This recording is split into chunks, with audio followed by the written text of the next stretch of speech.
The True Story of the Three Little Pigs by A. Wolf.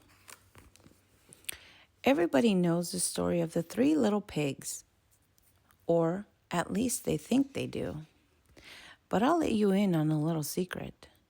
Nobody knows the real story because nobody has ever heard my side of the story. I'm the wolf, Alexander T. Wolf. You can call me Al. I don't know how this whole big, bad wolf thing got started, but it's all wrong. Maybe it's because of our diet. Hey, it's not my fault wolves eat cute little animals like bunnies and sheep and pigs. That's just the way we are. If cheeseburgers were cute, folks would probably think they were big and bad too.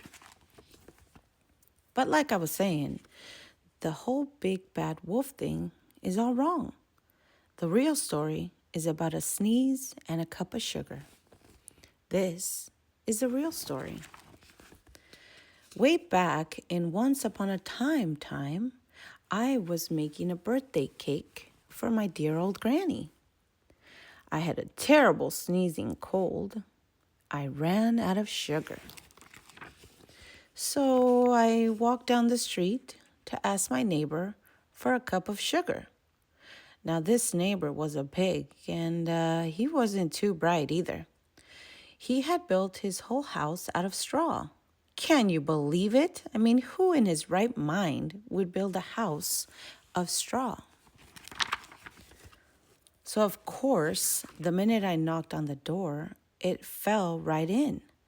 I didn't want to just walk into someone else's house, so I called, little pig, are you in?" No answer. I was just about to go home without the cup of sugar for my dear old granny's birthday cake. That's when my nose started to itch. I felt a sneeze coming on when I huffed and I snuffed. And I sneezed a great sneeze. And you know what? The whole darn straw house fell down. And right in the middle of the pile of straw was the first little pig, dead as a doornail. He had been home the whole time. It seemed like a shame to leave a perfectly good ham dinner lying there in the straw. So I ate it up. Think of it as a big cheeseburger just lying there. I was feeling a little better, but I still didn't have my cup of sugar. So I went to the next neighbor's house. This neighbor was the first little pig's brother. He was a little smarter, but not much. He had built his house of sticks. I rang the bell on the stick house. Nobody answered.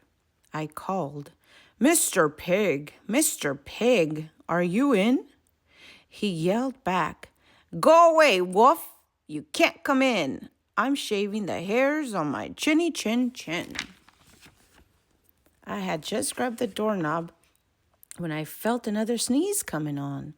I huffed and I snuffed and I tried to cover my mouth, but I sneezed a great sneeze. And you're not going to believe it, but this guy's house fell down just like his brother's. When the dust cleared, there was the second little pig, dead as a doornail. Wolf's honor. Now, you know food will spoil if you just leave it out in the open. So I did the only thing there was to do. I had dinner again. Think of it as a second helping.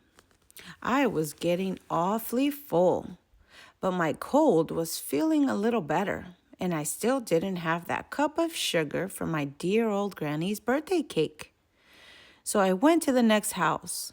This guy was the first and second little pig's brother.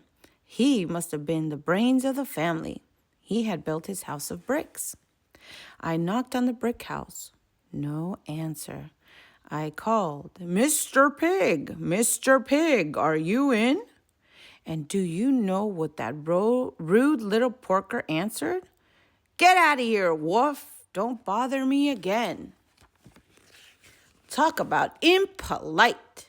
He probably had a whole sack full of sugar and wouldn't even give me one little cup from my dear sweet old granny's birthday cake. What a pig.